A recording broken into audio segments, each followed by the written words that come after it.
सम्पूर्ण नमस्ते। म आज बुटोल प्रादेशिक अस्पताल लुम्बिनीमा आएको छु र यहाँ आउँदै गर्दाखेरि हामी पनि बिरामी कुर्नमा पर्यो।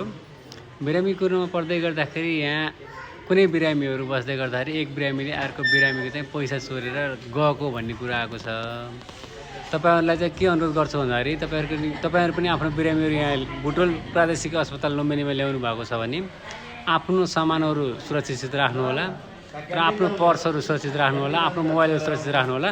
यहाँ बिरामीको बाहनाले यहाँ चोर्न आउँदा रहेछन् र भर्खरै मात्र 20,000 पैसा मोबाइल पनि चोरियो भन्ने कुरा आएको छ। 30,000 हो आएको रहेछ। त्यसकारणले गर्दाखेरि यो अस्पतालमा आउँदै गर्दाखेरि अलिकति सचेत भएर आउनु होला र आफ्नो सामान आफै केयर गर्नु होला। यहाँ आँखा झिमिक माल गायब भन्नुभएको छ हाम्रो सरले। मोबाइलहरू यसरी छरपष्ट राखिरहनुहुन्छ, तपाईहरुले पैसाहरू यसरी छरपष्ट राखिरहनुहुन्छ, अलिकति सचेत हुनु होला है त।